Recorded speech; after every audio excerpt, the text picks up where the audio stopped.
নিজে হাতে ভাত খেতে পারতো না খোকা।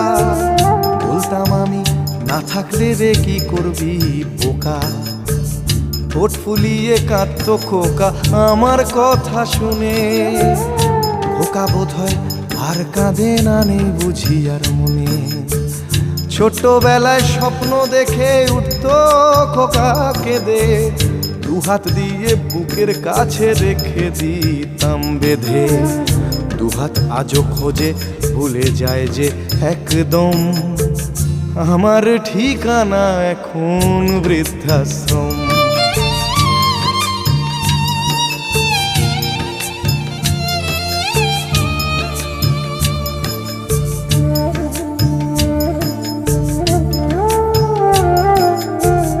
খোকারও হয়েছে ছেলে, 2 বছর হলো।